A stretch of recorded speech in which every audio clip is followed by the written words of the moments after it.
The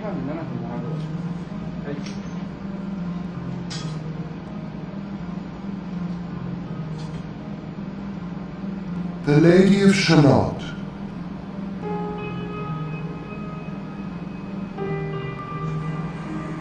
On either side the river lie long fields of barley and of rye that clothe the wold and meet the sky. And through the field the road runs by to many-towered Camelot. And up and down the people go, gazing where the lilies blow, round an island there below, the island of Shalott. Willows whiten, aspens quiver, little breezes dusk and shiver, through the wave that runs forever by the island in the river, flowing down to Camelot. 4 grey walls and 4 grey towers overlook a space of flowers, and the silent isle embowers the Lady of Shalott. By the margin, willow veiled, slide the heavy barges trailed by slow horses, and unhailed the shallop flitteth silken sailed, skimming down to Camelot. But who hath seen her wave her hand, or at the casement seen her stand? Or is she known in all the land, the Lady of Shalott? Only reapers reaping early, in among the bearded barley, hear a song that echoes cheerly from the river winding clearly down to towered Camelot. And by the moon the reaper weary, piling sheaves in uplands airy, listening whispers, "'Tis the fairy Lady of Shalott." There she weaves by night and day a magic web with colours gay. She has heard a whisper say, a curse is on her if she stay to look down to Camelot. She knows not what the curse may be, and so she weaveth steadily, and little other care hath she, the Lady of Shalott.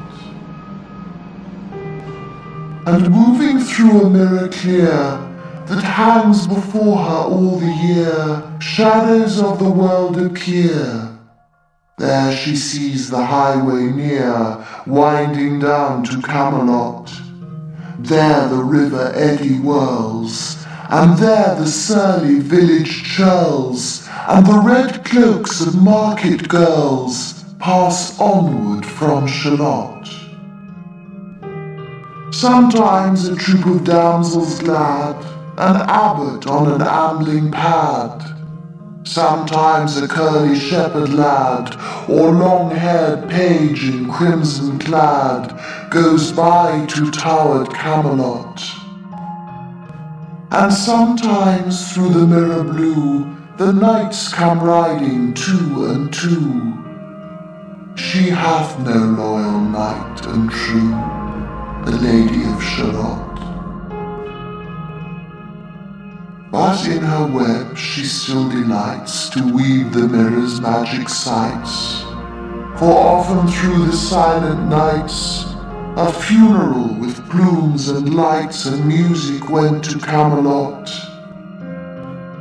Or when the moon was overhead, came 2 young lovers lately wed. I am half sick of shadows, said the Lady of Shalott.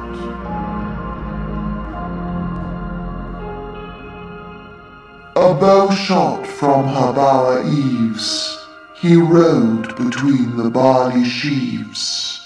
The sun came dazzling through the leaves, and flamed upon the brazen greaves of bold Sir Lancelot.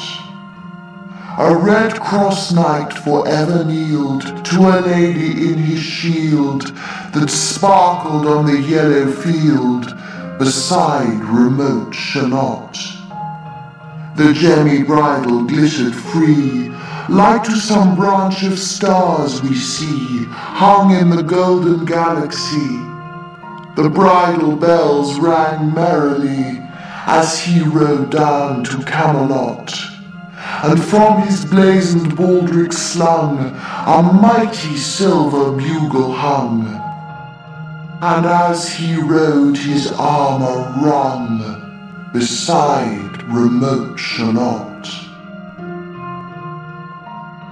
All in the blue unclouded weather, thick jewelled shone the saddle leather, the helmet and the helmet feather burned like one burning flame together as he rode down to Camelot.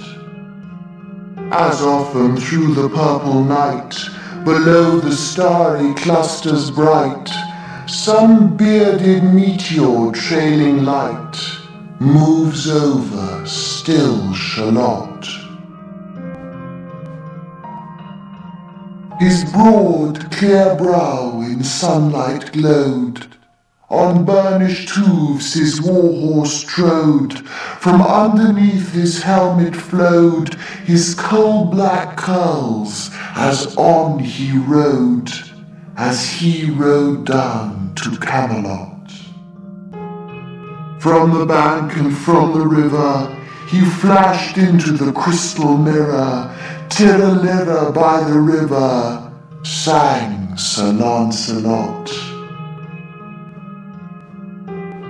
She left the web, she left the loom, she made 3 paces through the room.